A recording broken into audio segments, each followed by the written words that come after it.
Deus abençoe. Amém. Glória Amém. a Deus. Pode se sentar. A graça e a paz, meus irmãos. Que alegria estar com vocês aqui. Momentinho. Da Monte Zion mais uma vez. As crianças podem ir para a salinha, por favor. Os meninos já estão indo. Glória a Deus pela criançada. Ô, bênção. Eles não são a igreja do amanhã, não. Eles já são a igreja hoje. Glória a Deus.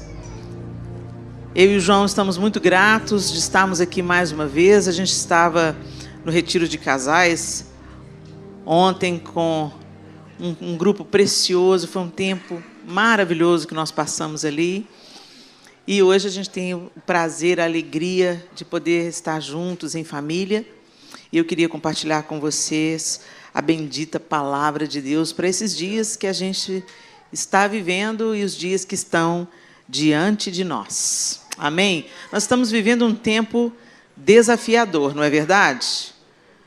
Nós percebemos claramente os movimentos no mundo espiritual, na política, nas ideologias, nas formas que eram estabelecidas e que foram modificadas, na relativização de tantas coisas. O que era certo agora é errado, o que é errado agora era certo.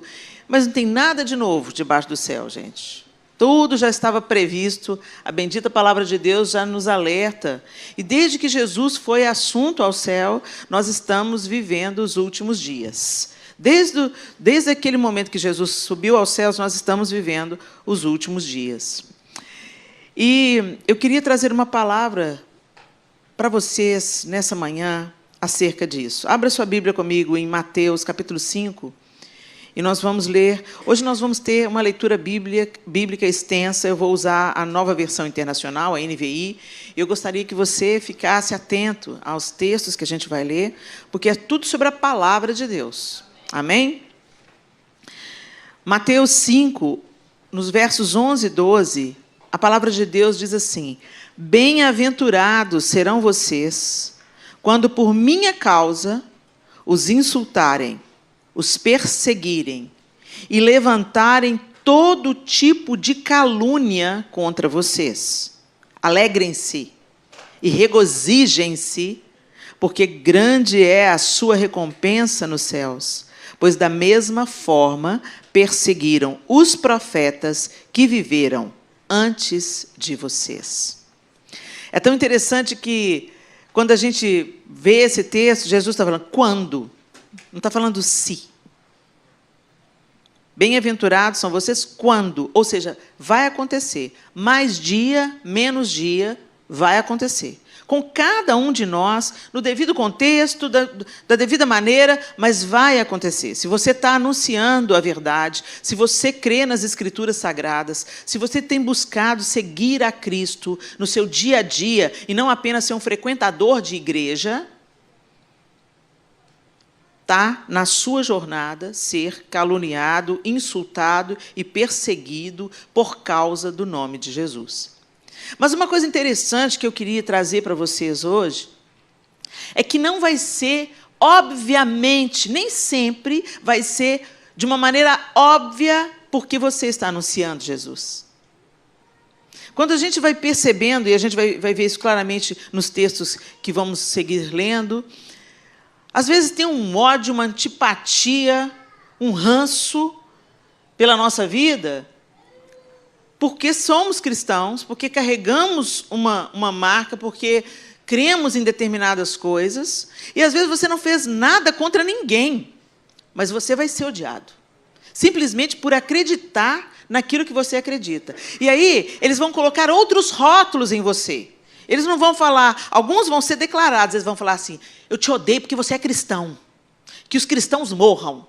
Tem gente que vai falar isso, mas tem gente que vai falar assim: você é homofóbico, você é intolerante, você é conservador, você atrasa o processo, vocês não evoluem, o mundo não evolui por causa de gente como você é intolerante. E assim eles vão colocando rótulos na gente. Abra sua Bíblia aí comigo, em Atos, capítulo 6. Atos 6, e nós vamos ler do 8 ao final do capítulo, do 8 ao 15. Estevão, homem cheio de graça e poder, realizava milagres e sinais entre o povo. Um dia, porém, alguns homens da chamada sinagoga dos escravos libertos começaram a discutir com ele. Eram judeus de Cirene, de Alexandria, da Sicília e da província da Ásia. Nenhum deles era capaz de resistir à sabedoria e ao espírito pelo qual Estevão falava. Então convenceram alguns homens a mentir a respeito dele, dizendo: ouvimos Estevão blasfemar contra Moisés e até contra Deus. Com isso, agitaram o povo e os líderes religiosos e os mestres da lei. E Estevão foi preso e levado ao conselho dos líderes do povo. As falsas testemunhas declararam: este homem vive falando contra o santo templo e a lei de Moisés. Nós o ouvimos dizer que esse Jesus de Nazaré destruirá o templo e mudará os costumes que Moisés nos deixou. Nesse momento, todos os membros do conselho olharam para Estevão e viram que seu rosto parecia o rosto de um anjo. Olha que interessante. Quem é que estava acusando Estevão? Eram os romanos? Quem estava acusando Estevão? Judeus como Estevão.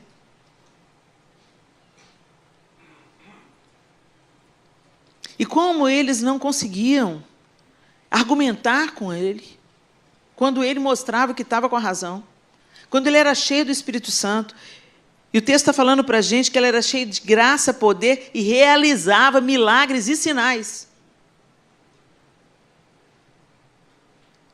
Então eles tinham um misto de inveja, de intolerância, e eles então começaram a chamar pessoas para armar um depoimento falso contra Estevão. Confere, gente, nós estamos na mesma página? Quando você passa a página para Atos 7, Estevão se defende das acusações que sofre. E tudo que Estevão fala é a evidência do cumprimento das Escrituras, de todas as profecias, desde Moisés até Jesus, ele vem evidenciando e testemunhando. Aliás, se você é um novo convertido, lê o capítulo 7 de Atos, que você vai entender muita coisa, você vai se localizar na sua fé cristã. E, no entanto, aquele povo que era o seu povo, aquele povo que esperava a mensagem que ele estava pregando, rejeitaram Estevão. E por inveja daquilo que Deus estava fazendo através da vida de Estevão, contrataram falsas testemunhas, levantaram falso testemunho e, por fim, no capítulo 7, Estevão é apedrejado. Você já parou para pensar no que é morte por apedrejamento, gente? Alguém aqui já levou uma pedrada? Uma só. Imagina você ser morto a pedradas. E a última palavra de Estevão foi semelhante daquele a quem ele seguia. Senhor, que a culpa não seja imputada a eles. Perdoa esse pecado deles, Senhor. Exatamente como seu mestre. Estevão carregava na sua vida evidências de que ele pertencia a Jesus. Ele tinha sinais, maravilhas, ele era cheio do Espírito Santo. O texto termina dizendo que o rosto dele era como de um anjo. Todos os argumentos que ele usa no capítulo 7 são verdade, mas ainda assim ele foi morto. Ainda assim ele foi apedrejado. No final do capítulo 7, fala que eles tinham ódio de Estevão. Quando eles ouviram o testemunho de Estevão, eles tiveram ódio e rangeram os dentes e partiram contra ele e o apedrejaram até a morte. E quem estava ali consentindo com a morte de Estevão era um jovem chamado Saulo. Aí você vai comigo agora para Atos, ainda aí no livro de Atos, no capítulo 21, e agora nós vamos ter a nossa leitura mais extensa, no capítulo 21, a partir do verso 26. Em que contexto nós estamos aqui? Aquele jovem Saulo, que estava ali consentindo na morte de Estevão, ele foi transformado pelo encontro que teve com Jesus no caminho para Damasco. Jesus se revela a Saulo no caminho para Damasco, e a partir daquele momento, a luz de Cristo iluminou os pensamentos do apóstolo Paulo. Ele cai, perde a visão, entra em Damasco, Deus o visita ali. Jesus disse, olha, eu vou levar você aos gentios, e importa você saber que vai sofrer muito por causa do meu nome. E ali o apóstolo Paulo parte para suas viagens missionárias, tudo aquilo que ele carregava, toda a sabedoria, todo o conhecimento que ele carregava, tudo foi revertido para a glória de Deus. E de perseguidor da igreja, ele então agora passou a ser um dos mais ousados propagadores do evangelho de Jesus Cristo. Tanto é que as cartas que o apóstolo Paulo envia para a igreja em Éfeso, na Galácia, para Corinto, todas as cartas do apóstolo Paulo são elas que moderam a igreja até hoje, no século 21. Ele não tinha ideia da influência que ele ia ter. Ele não tinha ideia do que Deus estava levantando ele para fazer, que ia reverberar através dos séculos e ensinar a gente hoje, como igreja, a como viver o evangelho de Jesus Cristo. E aí, esse apóstolo Paulo estava voltando e sendo perseguido. Por onde o apóstolo Paulo passava, ele era açoitado, ele era preso, ele era perseguido. Uma vez foi apedrejado, uma vez levou 39 chibatadas. Ele sofreu na própria carne dele e ele não esmoreceu, ele continuou anunciando a verdade, ele continuou propagando o caminho. E aí, a partir do verso 26, Paulo volta para Jerusalém. Ele está voltando para Jerusalém e a ideia de Paulo é, depois de Jerusalém, ir para Roma. E ele também tinha uma ideia de ir para a Espanha. Expandiu o evangelho até a Espanha. Então, no plano dele, ele ia passar por Jerusalém, ia visitar a igreja em Jerusalém e ia seguir para Roma por sua própria vontade.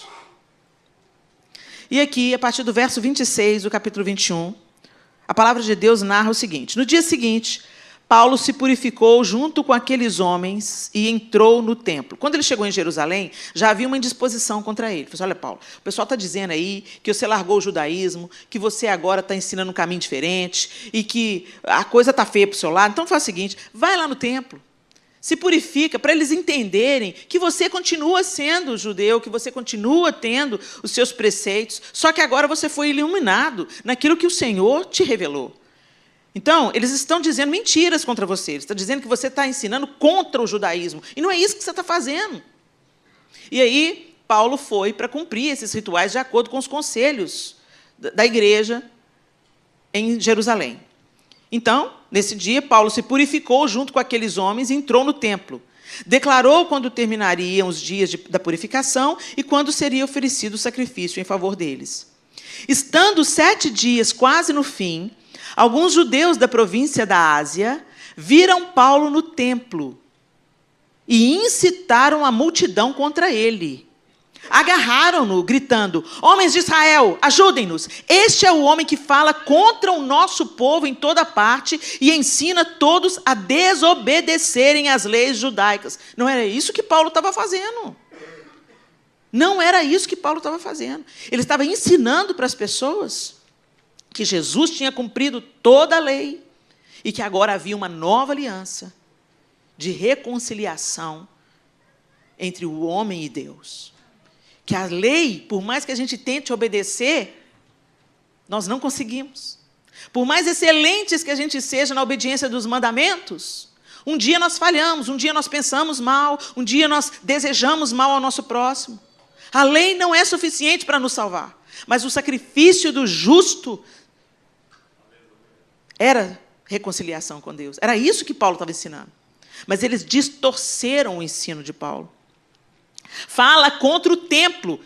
Ele estava no templo. E até profana este santo lugar, trazendo gentios para dentro dele. Não eram gentios.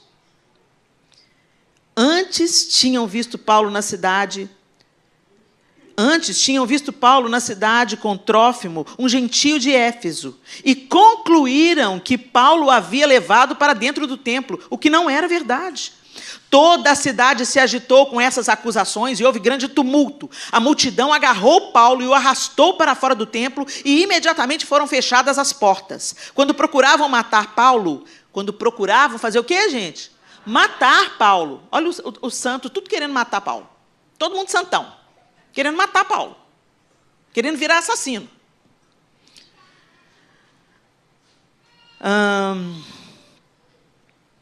Imediatamente foram fechadas as portas. Quando procuraram matar Paulo, chegou ao comandante do regimento romano a notícia de que toda Jerusalém estava em reboliço. No mesmo instante, ele chamou seus soldados e oficiais e correu para o meio da multidão. Quando viram o comandante e os soldados se aproximarem, pararam de espancar Paulo. Ou seja, Paulo já estava sendo espancado até a morte. Então o comandante o prendeu e mandou que o amarrassem com 2 correntes. Em seguida, perguntou à multidão quem era ele e o que havia feito. Uns gritavam uma coisa, outros gritavam outra. Olha isso.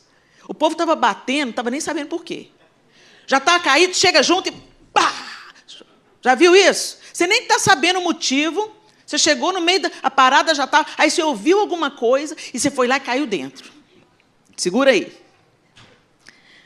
Não conseguindo descobrir a verdade no meio de todo o tumulto, ordenou que Paulo fosse levado à fortaleza. Quando Paulo chegou às escadas, o povo se tornou tão violento que os soldados tiveram de levantá-lo nos ombros para protegê-lo. E a multidão foi atrás gritando, matem-no, matem-no. Pensa nisso, gente. Esse aqui era Paulo. Quando Paulo estava para ser levado à fortaleza, disse ao comandante, posso ter uma palavra com o senhor? Surpreso, o comandante perguntou, você fala grego? Não é você o egípcio que liderou uma rebelião algum tempo atrás e levou consigo ao deserto 4.000 assassinos? De onde que esse oficial romano tirou isso, gente? De onde que esse oficial... Não é você o egípcio... Você fala grego, mas você não é egípcio? Paulo era cidadão romano. E judeu. Não é você... Um cidadão egípcio, não é você o egípcio que liderou uma rebelião algum tempo atrás e levou consigo ao deserto 4.000 assassinos? Não, respondeu Paulo. Sou judeu e cidadão de Tarso, cidade importante da Cilícia. Por favor, permita-me falar a essa gente. O comandante concordou, de modo que Paulo ficou em pé na escadaria e fez sinal para o povo se calar. Logo, um silêncio profundo envolveu a multidão e ele lhes falou em aramaico, o idioma deles. Irmãos e pais, disse Paulo, ouçam-me enquanto apresento a minha defesa. Quando ouviram falar em aramaico, o silêncio foi ainda maior. Então Paulo disse, sou judeu, nascido em Tarso, cidade da Cilícia. Fui criado aqui em Jerusalém e educado por Gamaliel. Como aluno dele, fui instruído rigorosamente em nossas leis e nos costumes judaicos. Tornei-me muito zeloso de honrar a Deus em tudo que fazia, como vocês são hoje. E fui ao encalço dos seguidores do caminho, perseguindo alguns até a morte, prendendo homens e mulheres e lançando-os na prisão. O sumo sacerdote e todo o conselho dos líderes do povo podem confirmar isso. Eu recebi deles cartas para nossos irmãos judeus em Damasco, que me autorizavam a trazer os seguidores do caminho de lá para Jerusalém em cadeias, para serem castigados. Quando me aproximava de Damasco por volta do meio-dia, de repente, uma luz muito intensa brilhou ao meu redor. Caí no chão e ouvi uma voz que me disse, Saulo, Saulo, por que você me persegue? Quem és tu, Senhor? Perguntei. E a voz respondeu, sou Jesus, o Nazareno, a quem você persegue. Os que me acompanhavam viram a luz, mas não entenderam a voz daquele que falava comigo. Então perguntei, que devo fazer, Senhor? E o Senhor me disse, levante-se e entre em Damasco, onde lhe dirão tudo o que você deve fazer. A luz intensa havia me deixado cego, e meus companheiros tiveram de levar-me pela mão a Damasco. Vivia ali Ananias, um homem devoto, dedicado à lei e muito respeitado por todos os judeus da cidade. Ele veio, colocou-se ao meu lado e disse, irmão Saulo, volte a enxergar. E naquele mesmo instante eu pude vê-lo. Então ele disse, o Deus de nossos antepassados escolheu você para conhecer a vontade dele e para ver o justo e ouvi-lo falar. Você será testemunha dele, dizendo a todos o que viu e ouviu. O que está esperando? Levante-se e seja batizado. Fique limpo de seus pecados, invocando o nome do Senhor.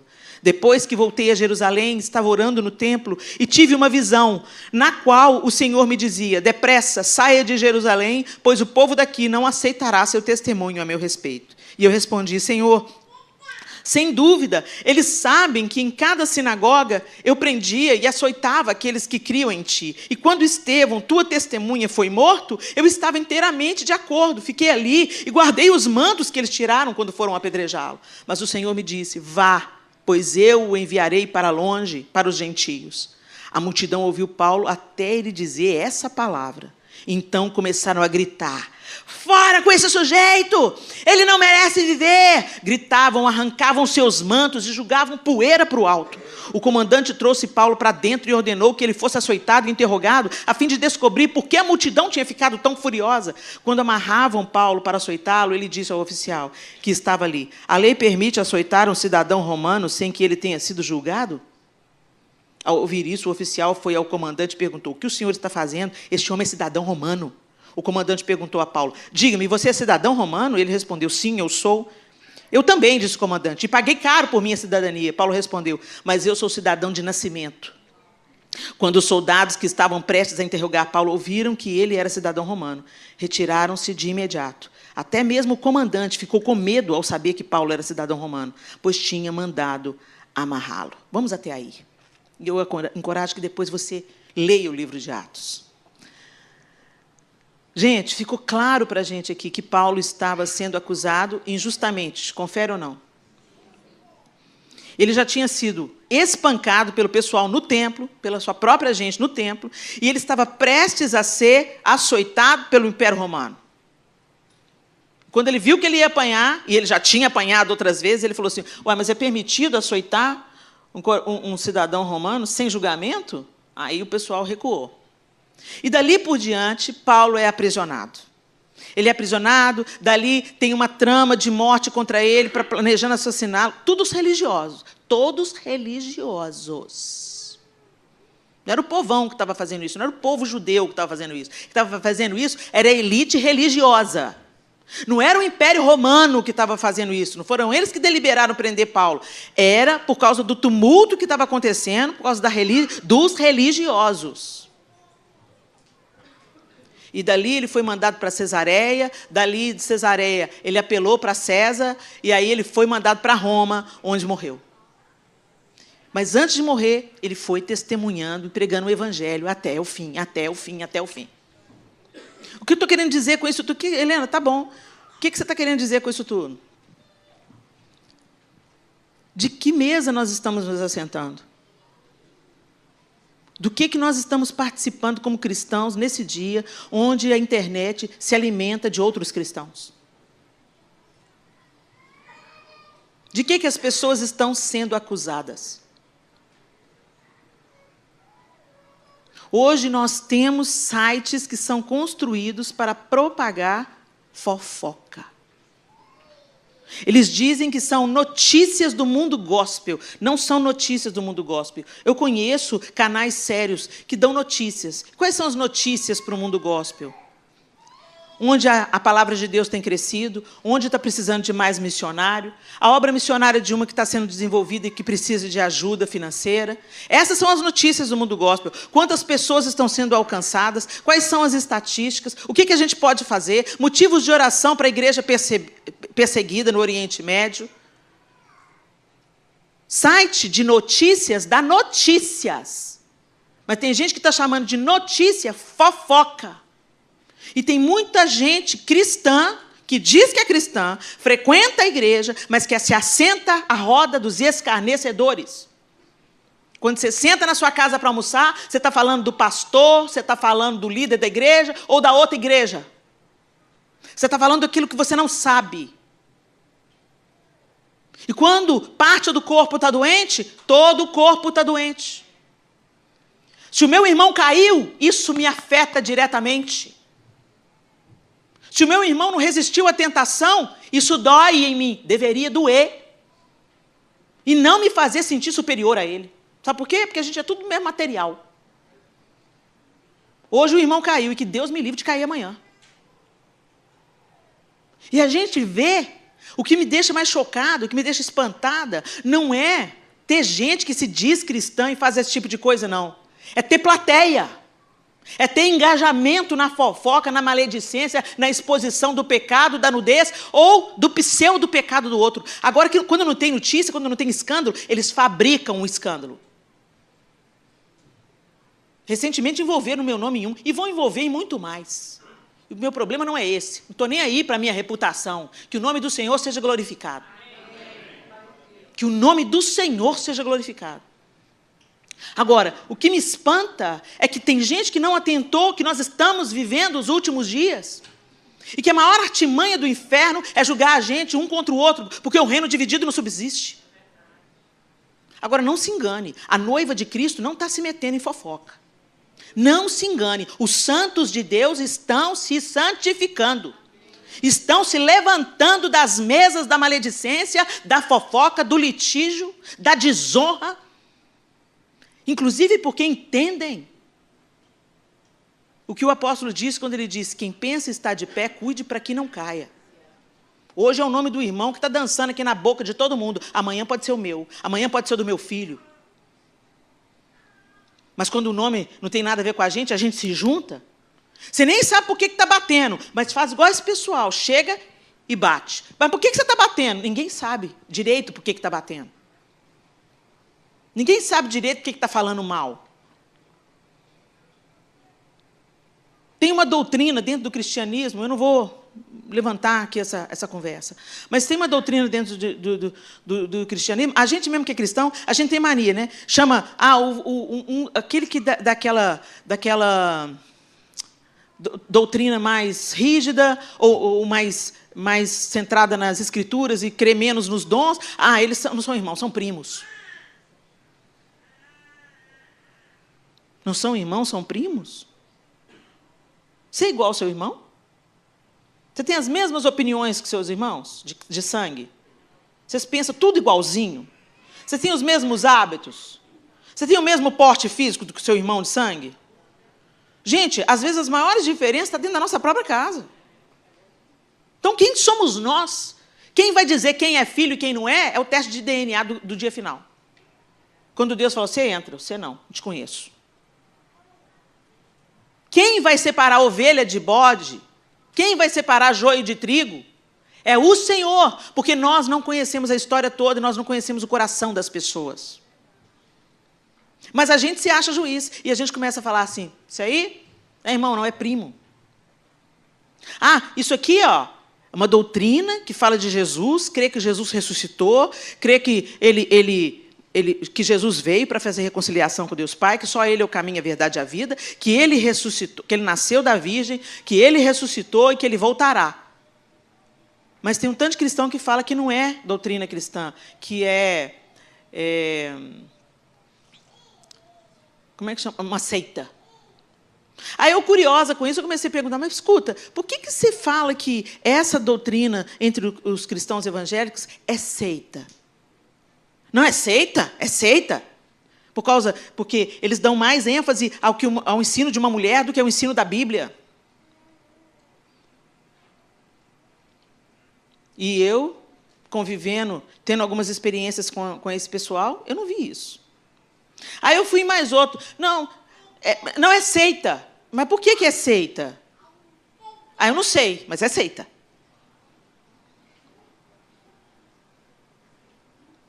Você nunca sentou com um irmão daquela doutrina?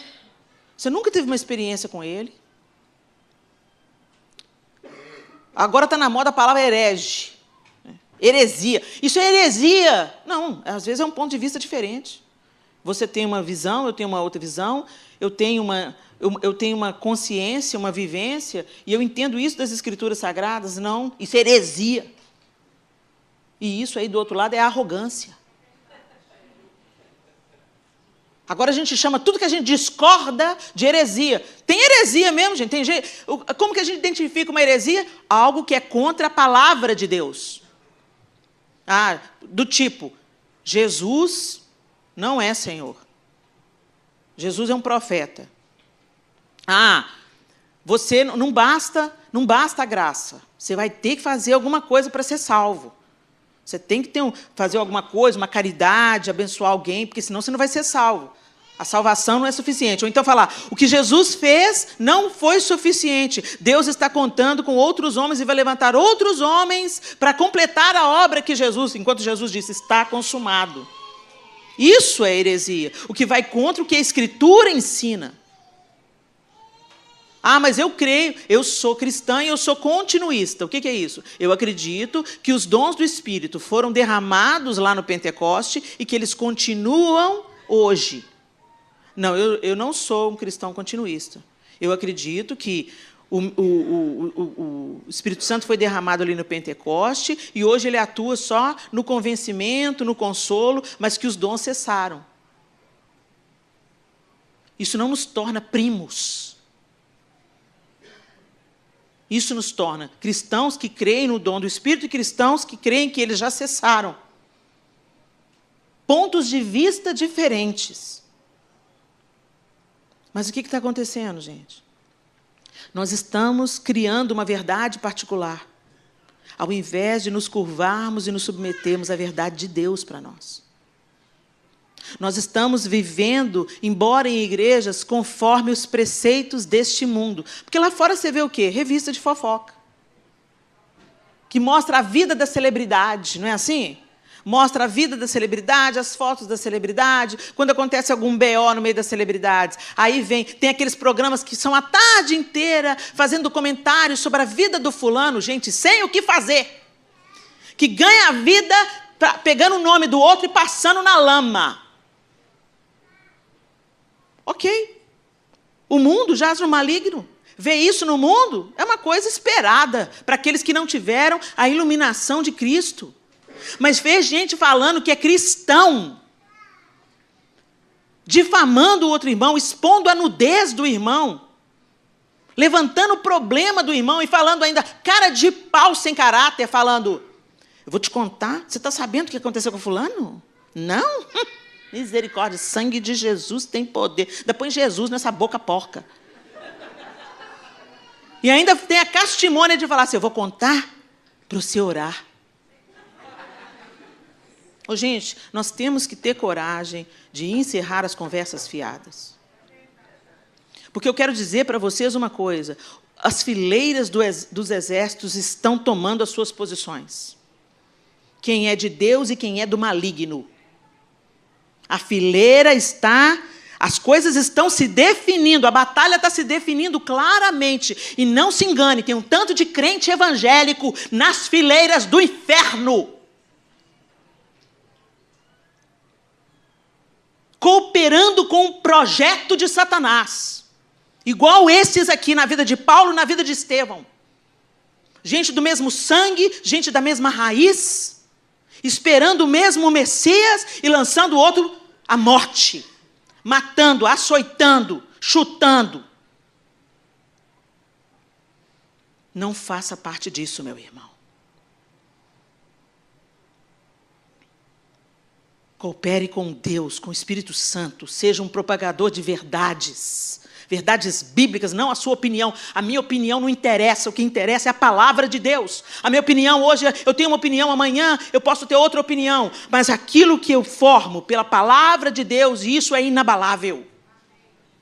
Os conceitos que são plantados em mim pelos princípios de Deus são inabaláveis. E foi isso que sustentou o apóstolo Paulo para ele morrer glorificando o nome do Senhor, anunciando, ele preso em correntes, ele pregava para toda a guarda pretoriana. O tempo que ele esteve em Roma, ele escreveu cartas para as igrejas. Ele estava aprisionado injustamente, mas não parou de frutificar. Então, o que vai acontecer com a gente, com a nossa reputação, não interessa. Desde que você fique firme, desde que você seja leal ao Senhor, desde que você continue florescendo e frutificando. Não se preocupe em se defender. Fale a verdade. Quem quiser acreditar, bem. Quem não quiser acreditar, você não é o Espírito Santo para convencer. Mas não se abale, não retroceda, avance, anunciando a verdade de Cristo, consolando aqueles que precisam de consolo, orando por aqueles que tropeçam. E não se assentando na roda dos escarnecedores. Você não vai lá na casa do seu parente que não é crente. Depois que você converteu, virou uma pessoa chata.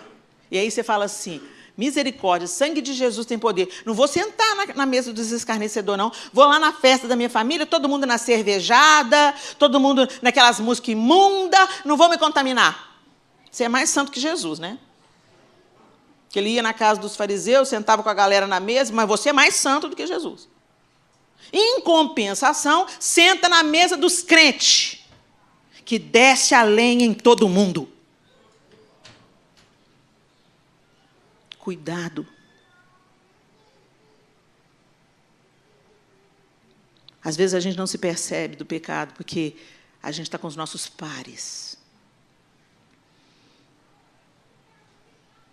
Um crente falando mal é mais letal do que o incrédulo. Para a gente terminar, eu queria trazer à memória de vocês o que o próprio apóstolo Paulo nos ensina. Lá no capítulo 5,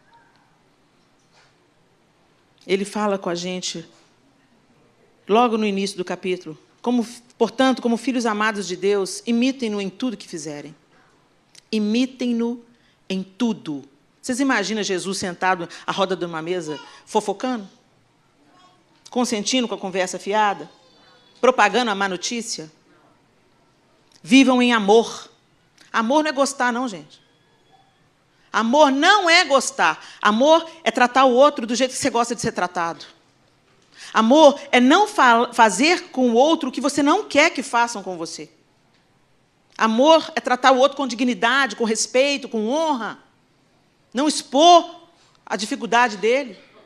Não falar dele pelas costas. Vivam em amor, seguindo o exemplo de Cristo, que nos amou e se entregou por nós como oferta e sacrifício de aroma agradável a Deus. Que não haja entre vocês imoralidade sexual, impureza ou ganância. Esses pecados não têm lugar no meio do povo santo. As histórias obscenas, as conversas tolas e as piadas vulgares não são para vocês. Em vez disso, sejam agradecidos a Deus. Podem estar certos de que nenhum imoral, impuro ou ganancioso, que é idólatra, herdará o reino de Cristo e de Deus. Não se deixem enganar por palavras vazias, pois a ira de Deus virá sobre os que lhe desobedecem. Não participem do que essas pessoas fazem. Pois antigamente vocês estavam mergulhados na escuridão, mas agora têm a luz do Senhor. Vivam, portanto, como filhos da luz. Pois o fruto da luz produz apenas o que é bom, justo e verdadeiro. Vou repetir. O fruto da luz produz apenas o que é bom, justo e verdadeiro. Procurem descobrir o que agrada ao Senhor. Não participem dos feitos inúteis do mal e da escuridão. Antes, mostrem sua reprovação, expondo-os à luz. É vergonhoso até mesmo falar daquilo que os maus fazem em segredo. Suas más intenções, porém, ficarão evidentes quando a luz brilhar sobre elas, pois a luz torna visíveis todas as coisas. Por isso se diz, desperta você que dorme, levante-se dentre os mortos, e Cristo o iluminará. Portanto, sejam cuidadosos em seu modo de vida. Não vivam como insensatos, mas como sábios. Aproveitem ao máximo todas as oportunidades nestes dias maus. Parece que ele escreveu essa carta ontem. Não ajam de forma impensada, mas procurem entender a vontade do Senhor. Não se embriaguem com vinho, pois ele os levará ao descontrole. Em vez disso, sejam cheios do Espírito, cantando salmos, hinos e cânticos espirituais entre si, louvando o Senhor de coração com música. Por tudo, dei graças a Deus, o Pai, em nome de nosso Senhor Jesus Cristo. Olha como o apóstolo Paulo está dizendo, como que a gente é cheio do Espírito? Cantando e salmodiando a Deus, falando entre vós com salmos e hinos, olha isso, falando entre vós com o quê? Vocês conhecem o Salmo da fofoca? O Salmo da maledicência de Davi. falando entre vós com salmos, hinos e cânticos espirituais. Conversa o que edifica, conversa o que constrói, conversa o que fortalece a fé do outro. Conta as bênçãos, conta os testemunhos, propague boas notícias, fale do Evangelho, fale da pessoa de Jesus Cristo. Gente, eu não sei se vocês já tiveram essa experiência, quando em volta de uma mesa, a gente começa a falar do que edifica, começa a falar, um dá um testemunho, outro dá um testemunho. Às vezes você chega na mesa, você está assim desanimadão, você está meio cansado, meio desesperado, mas aí a conversa começa a pipocar, um fala, o outro conta. Hoje a gente estava na mesa do café lá no hotel e a gente começou a falar de The Chosen. Todo mundo com lágrimas nos olhos. Fala o que edifica, fala o que constrói, fala daquilo que Deus pode fazer, daquilo que Ele quer fazer, daquilo que Ele já fez. Conta as bênçãos.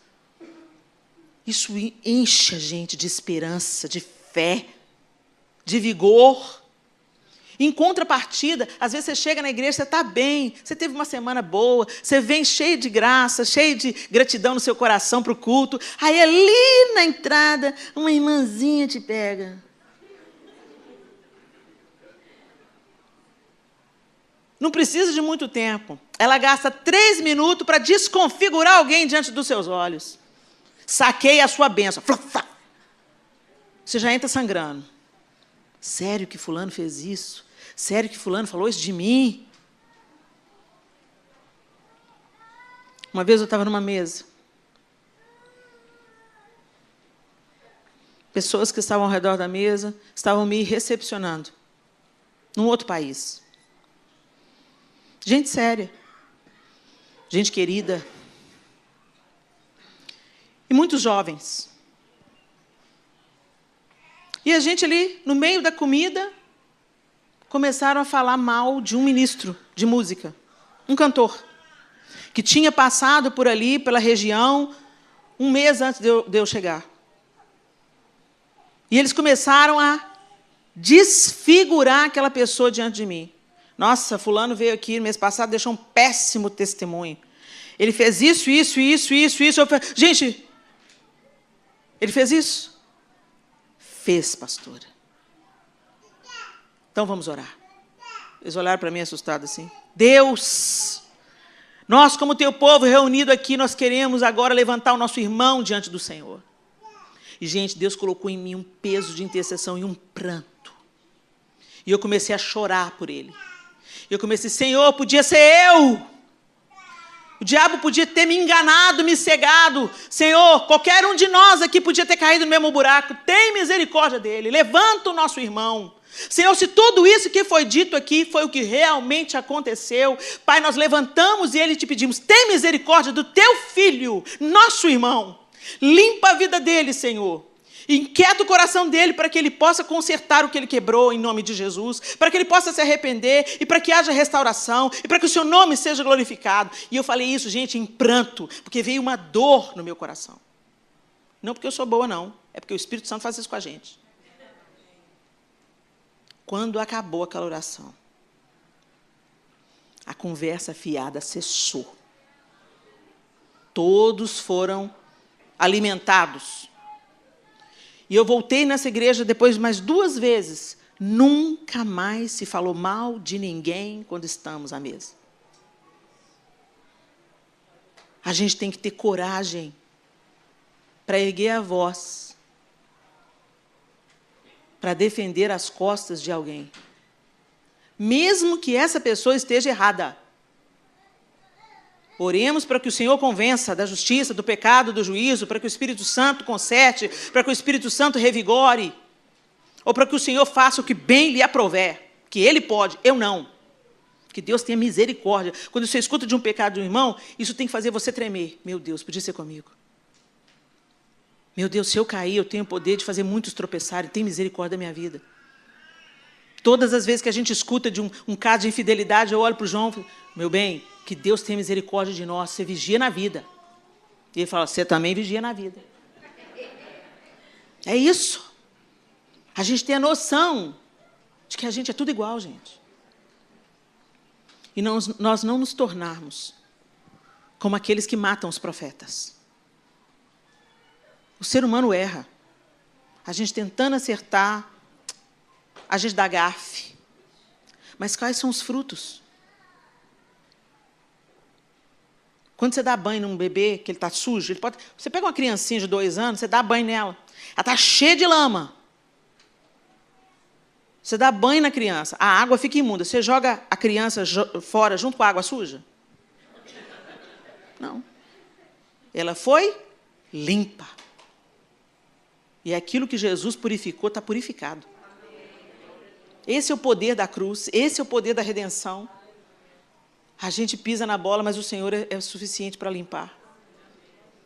E aqui nós estamos falando de pecados concretos, gente, mas eu quero que vocês levem em consideração as notícias que chegam para o seu ouvido truncadas, as meias-verdades. Você conhece a história só por um ponto de vista. Dê para o outro pelo menos o benefício da dúvida. Não saia espalhando más notícias. Não saia alimentando o escândalo. Porque a Bíblia diz que os escândalos viriam, mas ai daqueles através dos quais o escândalo vem. E quando a Bíblia fala isso, ela não está se referindo apenas àquele que caiu, àquele que pecou, àquele que produziu o escândalo, mas àquele que propaga o escândalo, aquele que torna o escândalo conhecido, aquele que é servo de Satanás. Ai, ai, ai daquele. Tem muita bênção que não está entrando na sua casa, meu irmão. Não é por causa do diabo, não. É por causa da sua boca. E eu estou falando isso como quem entendeu. Porque muitas vezes a sala da minha casa foi roda de escarnecedor. E eu tive que entender que eu estava comendo do fruto das minhas palavras, me arrepender diante de Deus e ver a mudança do fruto dentro da minha casa. Precisou de doer em mim para eu entender. Eu espero que a minha dor sirva para te alertar. E você não precisa de entrar no mesmo buraco que eu já entrei e já vi que traz maldição. Interrompa as conversas fiadas. Não dê like, não dê engajamento em sites de escândalo. Para de querer saber do pecado do outro, você não está conseguindo dar conta dos seus. Eu não dou conta dos meus. Estou lutando aqui com o meu Deus, me livra disso, Senhor. Eu não estou dando conta de vencer os meus pecados. Por que a gente acha que a gente tem tempo para cuidar do pecado do outro? Que Deus tenha misericórdia de nós. Ore pela igreja. Ore, porque nesse tempo que está vindo aí vai ter muito fogo amigo. Sabe o que é fogo amigo? Gente do mesmo exército matando o outro. Mas a igreja de Cristo, ela está se adornando, se aperfeiçoando, se perfumando. As suas vestes são brancas. Os atos de justiça são as vestes brancas da igreja. E entenda, as fileiras já estão ficando bem claras. Escolha o seu lado. Feche os seus olhos.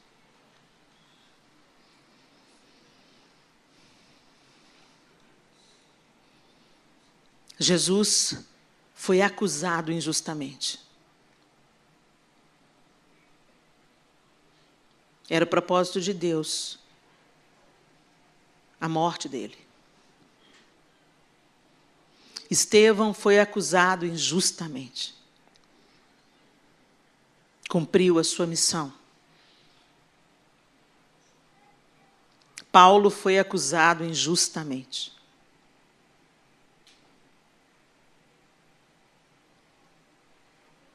Muitos que tombaram foi por fogo amigo, traídos pela própria gente. Por isso que a Bíblia diz que os inimigos do homem são os da sua própria casa. Que em nome de Jesus, meus irmãos,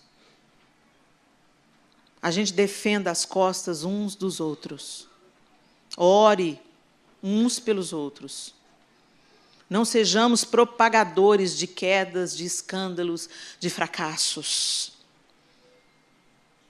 A internet é uma arena onde irmãos ficam se degladiando, cada um querendo atacar mais o outro e provar mais que está certo. Tudo isso é orgulho e vaidade.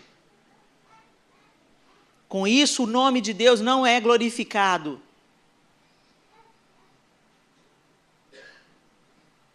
que, em nome de Jesus, nós não nos tornemos as pessoas que açoitam, assassinam,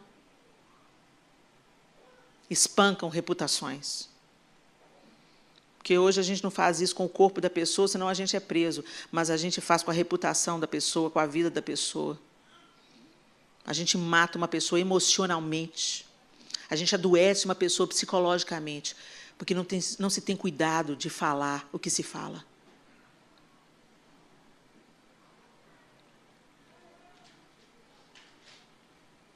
Senhor, nós te bendizemos nessa manhã.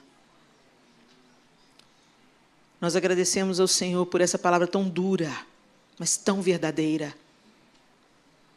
Ah, Deus, ela está ardendo no meu couro primeiro, Senhor. Me perdoa, Deus. Eu já te pedi perdão, mas eu vivo te pedindo perdão, Senhor. Porque eu não quero ser propagadora. Eu não quero emprestar minha boca para o capeta, Senhor. Meus lábios pertencem ao Senhor. Meu chamado é contar os seus feitos e ajudar os meus irmãos, Senhor, a perceber aquilo que o Senhor mostrou para mim primeiro.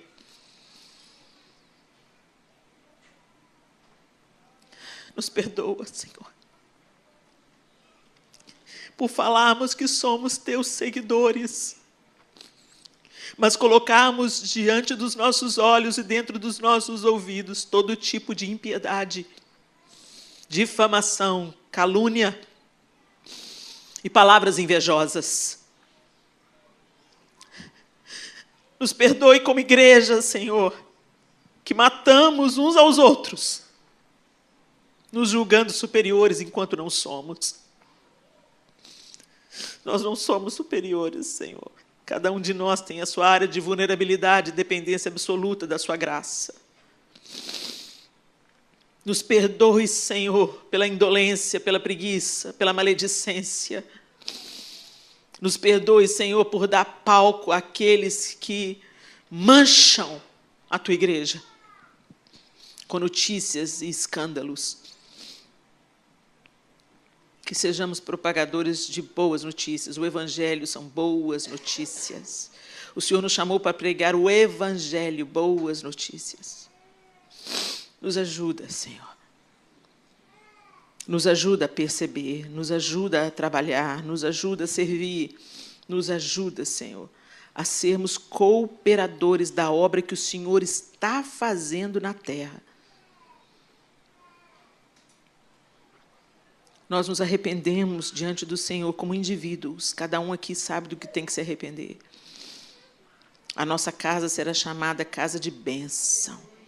A nossa mesa será chamada mesa de edificação, de encorajamento, mesa de fé, mesa de oração. Não será uma roda de escarnecedores, mentirosos e caluniadores, Senhor. Em nome de Jesus, que o Senhor nos ajude, que o Senhor ajude os meus irmãos aqui na América, expostos também às suas próprias necessidades e demandas. Que o Senhor venha com a sua luz e com a sua unidade no corpo de Cristo aqui na América, Senhor. Que a gente entenda a diversidade do corpo, que um é joelho, o outro é cotovelo, o outro é pescoço, mas todos somos parte do mesmo corpo, mesmo sendo divergentes ou diferentes em algumas coisas. Que a cruz de Cristo, que é maior do que tudo, a sua ressurreição e a esperança da sua volta, nos dê unidade plena. E que o nosso orgulho, a nossa arrogância, a nossa soberba seja colocada debaixo dos teus pés. Que o Senhor nos dê vitória, Senhor, sobre toda prepotência que se ergue em nós contra o senhorio de Cristo. Em nome de Jesus Cristo. Amém e amém. Que Deus abençoe vocês, meus irmãos. Que a mesa de vocês seja mesa de bênção. Que a casa de vocês seja casa de boas notícias, de esperança, de oração, de encorajamento. E que você seja ousado e corajoso para... mas é santarrão. Não sou santarrão, não, mas eu estou buscando santificação. Então, eu não vou compactuar com aquilo que o Senhor abomina. E o Senhor abomina. 7 coisas ele odeia, e uma ele abomina. Aquele que semeia contenda entre irmãos. Que você tenha isso em mente. Em nome de Jesus. Deus abençoe vocês. Obrigado pela honra. Aleluia.